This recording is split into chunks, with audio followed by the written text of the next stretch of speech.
Hi, welcome to the newest episode of Sports Talk Central. I'm your host, Deep Mahmood, with my normal co-host Hunter. And today we're going to be recapping NFL news, the NFL schedule, some Virginia Tech commitments, baseball reaction for Virginia Tech, and then we're going to finish up with some NHL hockey. So let's start with the NFL news. With obviously the big one is Jarvis Landry going to the Saints. What's your reaction with that one move?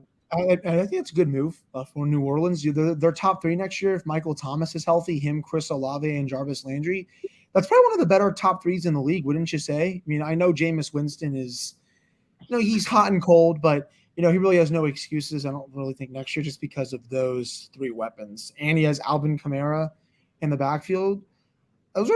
That's four solid options, both running the ball and receiving the ball. I mean, Kamara can also catch the ball really well.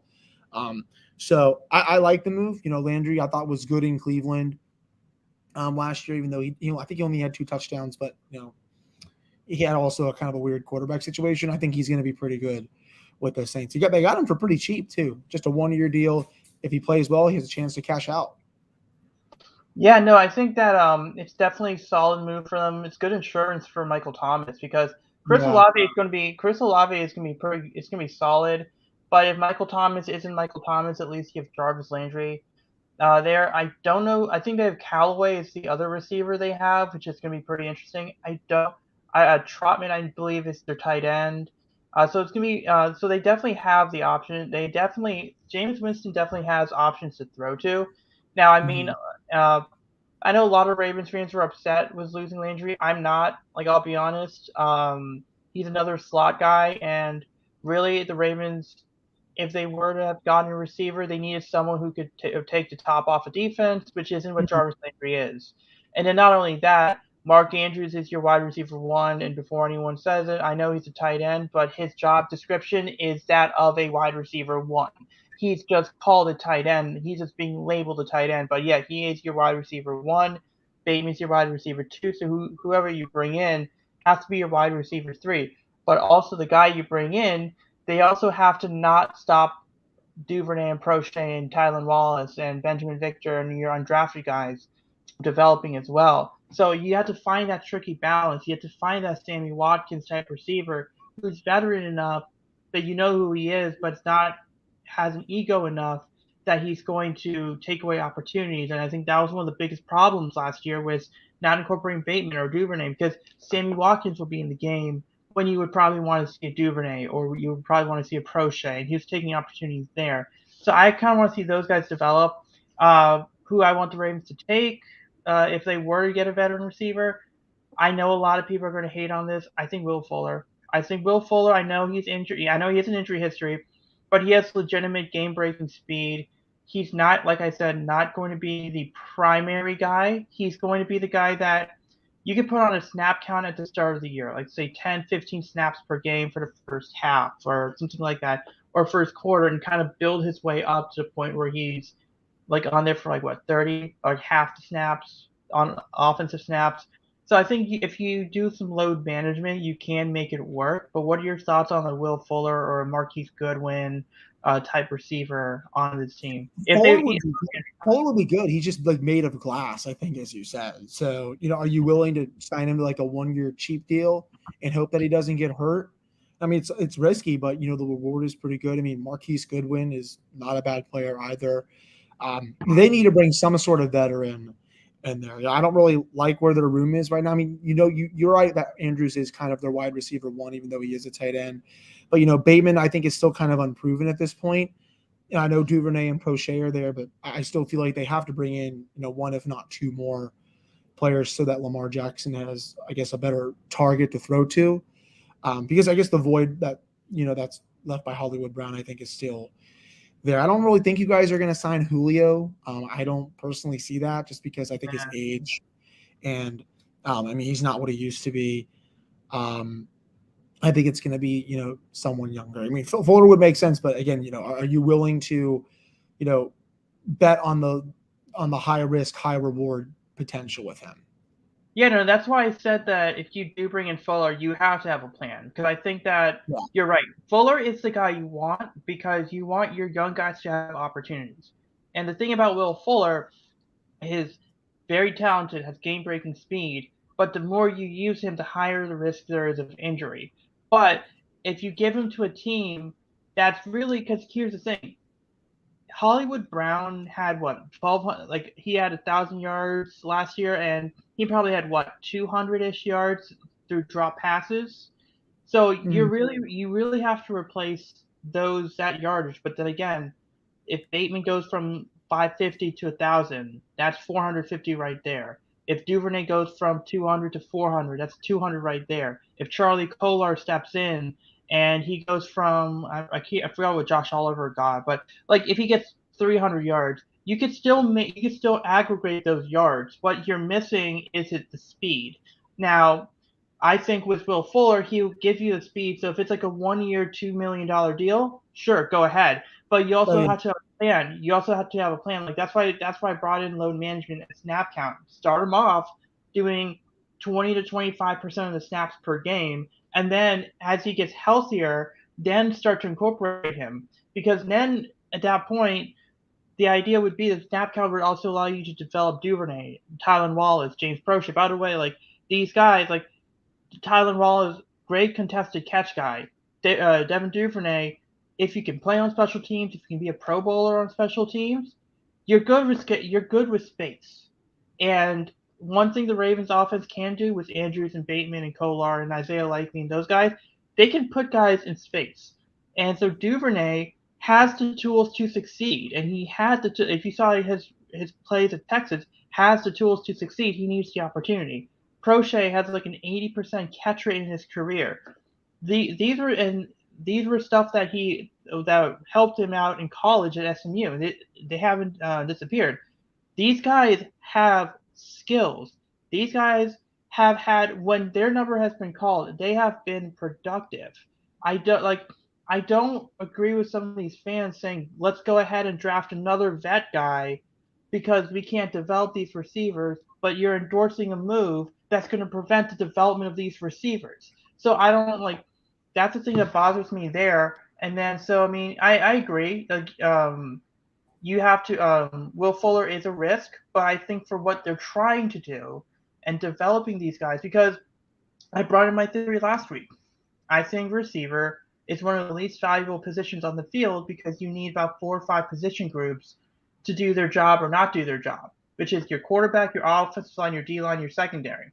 Now the problem is with the Ravens, wide receiver is even less valuable because it's a run first offense. So I don't know. You can't invest too many high end resources on receivers, which is why I'm fine with them not going forward. But let's go through the NFL schedule. What were the reactions to the NFL schedule? I'll put up the Steelers thing first. yeah, yeah. The Steelers. I mean, so how many years in a row do you think they've started out on the road? 7, Now, more than that.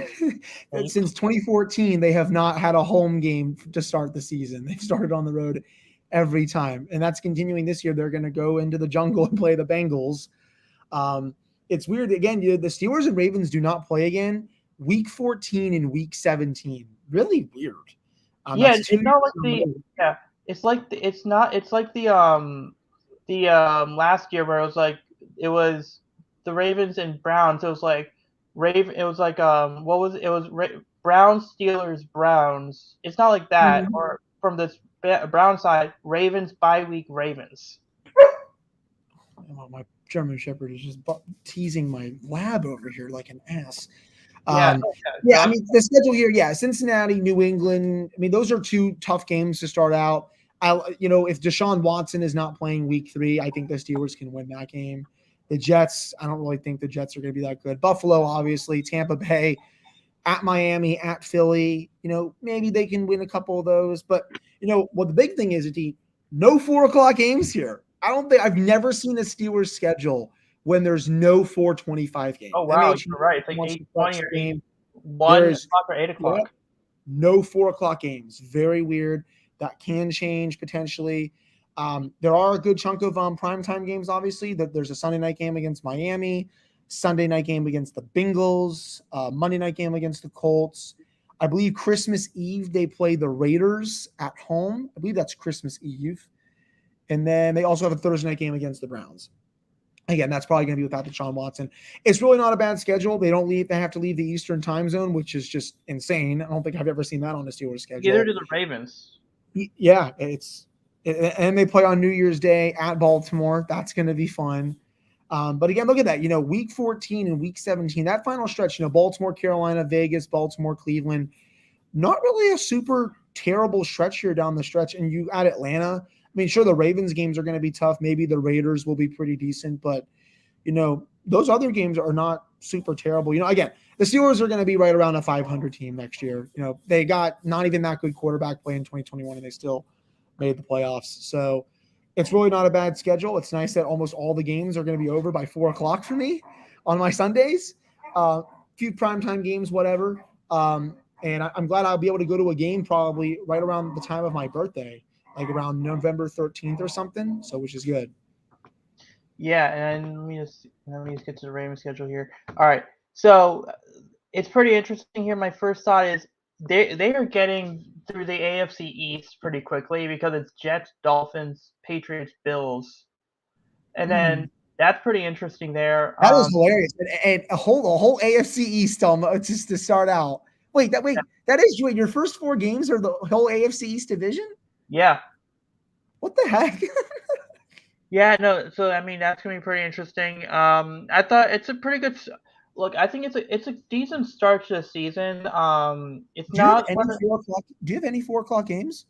Uh, I don't think you do have any 4:00 games. no, it doesn't look like it. Wow, both the same for the Ravens and the Steelers. That's hilarious.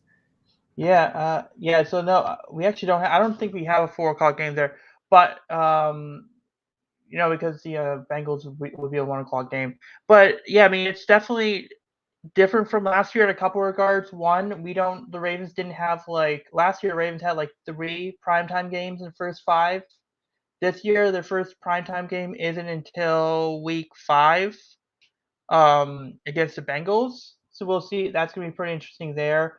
Uh, the AFC East, like we mentioned, I don't see the schedule being like one of those where you have all your easy teams in the front and then your hard teams after the bye or the other way around. It seems like it's a pretty good mixed match of like difficulty right now. It's definitely interesting to see the majority of the NFC teams in the middle part of this season. It's gonna be pretty interesting. I mean, I'm always gonna say 12-5, 13-4 with the Ravens, unless there's a huge rash of injuries, because that's where they always seem to be. Oh, 12-5, like that type of win percentage. This schedule doesn't show much of that. Convince me of otherwise. I do. I like the fact. I mean, the Steelers followed by the Browns. I mean, that's 2 physical games right there. But like I said, I'm kind of happy that there's no wonkiness in this schedule because, like I said, last year you had Browns, Steelers, Browns, and then the Browns had Ravens, bye week, Ravens. There's no wonkiness there. The bye week being week 10. What are your thoughts on the bye week being like on what the right time for a bye week is in Honestly, general? like the bye week, I like one in the middle of the season. I think it's nice to separate the first half and the second half. If a bye week's like week 5, that's too early for me. I mean, sure, it's like you get maybe some guys back who had early season injuries, but I would rather have it at the halfway point of the season just to separate them and get a break and then come back for the second half. That's just my opinion, though. Yeah, I mean, but so it's pretty interesting with all of that stuff. Obviously, we need to see what the teams look like, and teams can be very different from one week to the next. So we can't say which one's an easy game and which one's not. But it seems like I've seen a lot of Jets fans. Maybe they're on hopium because of the draft. Like they're saying, "Oh my!" They think they have a legitimate chance. RG3 said this week the Jets could win 10 games this year. I like his optimism, but no, I don't think that it's gonna be tough for the Jets to win 10 games. RG3 also thinks Zach Wilson's going to be pretty good this year, apparently. He said that on the same segment. Yeah, I don't get that one at all. But look, there's a better. I mean, look, Saved by the Bell, Zach Wilson is not going to make the second year jump that Joe Burrow or Wow. Justin Herbert would make. Oh, man. Yeah, so let's talk Virginia Tech athletics. Let me just share the screen. But what were your thoughts on all these commitments they brought in last few days? Yeah, they're doing well with the state. I think that's a big one. They stole that one on Mother's Day. I think we talked about that. Did we do the Lovett Yeah, one? yeah. Well, Yeah, no, we we did. were talking about speculation of Dante Lovett. Oh yeah.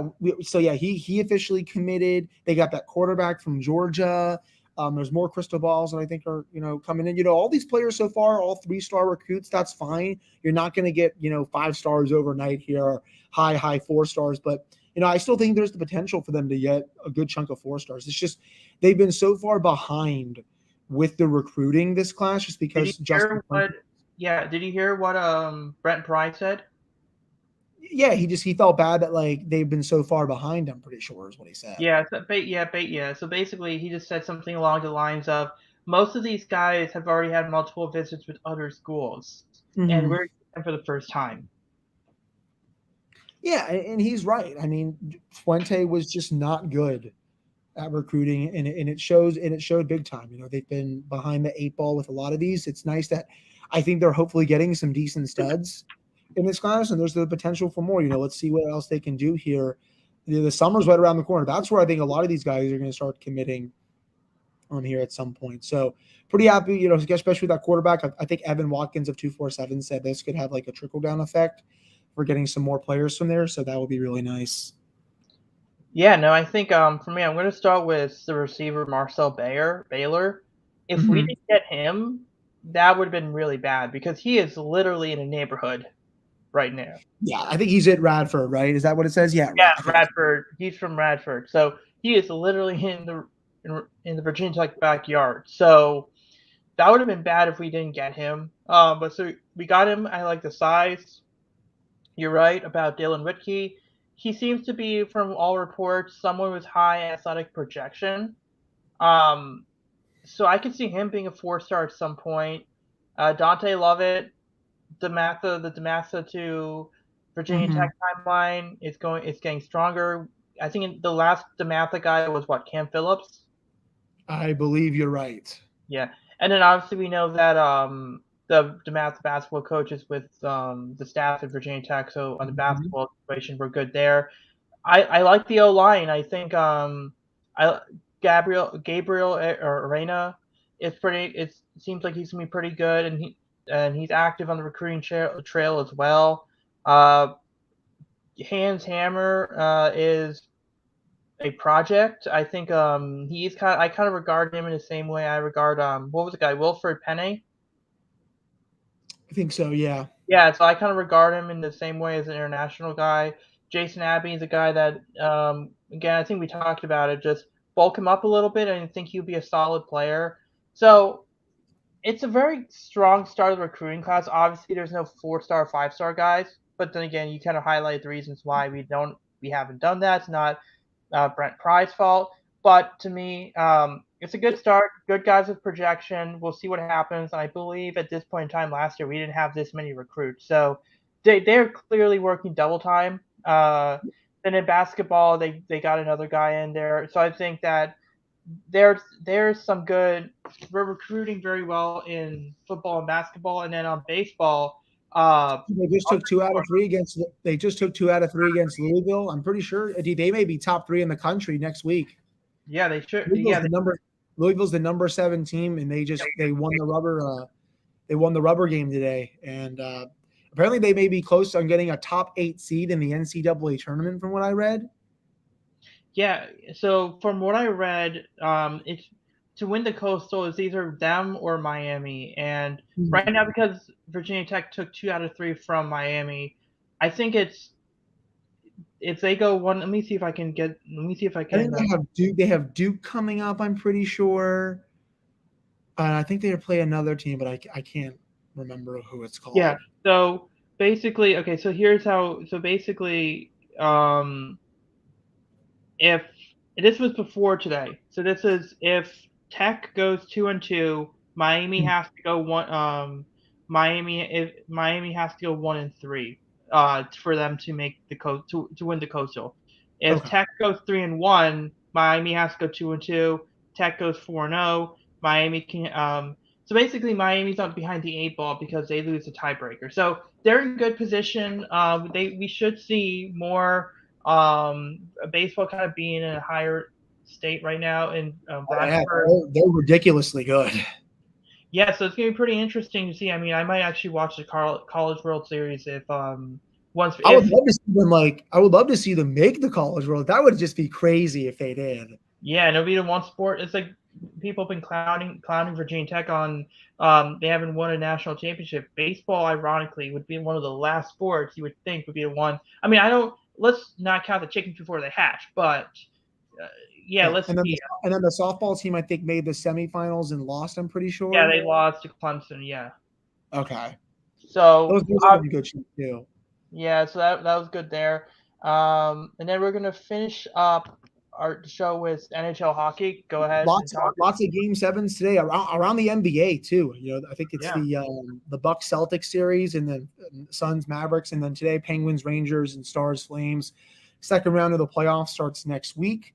I believe the NBA's conference final starts next week. I mean, it's a perfect sports weekend. There were a ton of game sevens yesterday, a couple more today. There were in total, I believe, around 5 game sevens in the first round of the NHL. I think it's the most they've had in, I think, 15 to 20 years. For the Penguins, Sidney Crosby's going to be back. I think their starting goaltender is going to be back, and one of their top 6 wingers will be back too. Whoever wins that game will go to play the Hurricanes down in Raleigh. If the Penguins win, I'm going to potentially get tickets to go down there to Raleigh since I'm only 2.5 hours away, which is nice. And for the Flame series, whoever wins that will play the Oilers. And I'm hoping for a battle of Alberta because those two teams absolutely cannot stand each other. And the other ones, you get the Battle of Florida with the Panthers and the Lightning. You will get the I almost forgot. Oh, and then the Blues and the Avalanche, which is just going to be. I think the Avalanche should probably beat them. So it's the best time of year for the playoffs always. And if you don't have anything going on tonight, just definitely take the time to watch a game 7 or 2. Yeah, no. First of all, the fans of the Maple Leafs have to feel so like unlucky. It's bad. It's 2040 since they won a series. It's been, how old were you in 2004? 7 or 8. Yeah, I was at the time when they won it. I was only 6. I was going to be turning 7. So it's bad. It's really bad. I mean, now it just sucks. Like they lose like on a game they lost like that. I caught the later end of that game because I know I'm not like familiar with hockey as much as you are, but I know that the Toronto Maple Leafs are like the Detroit Lions of hockey. So I just feel bad for the fan That's base. exactly what they are. They are, in terms of cursed franchises right now. Those are the 2 most cursed franchises in sports. And it's a Canadian team, and it's a Canadian team in hockey. So it's like, yeah. It's literally the Canadian team, the biggest one, the Maple Leafs. Yeah. Yeah, and then you have and it's like the Nashville Predators. No, wait, is it the Predators from Nashville? Nashville got swept by Colorado. Yeah, no. So I'm saying the Nashville hockey team has had more success. Predators. Yeah, they've had more success. The LA hockey team has had more success. The Kings, yes.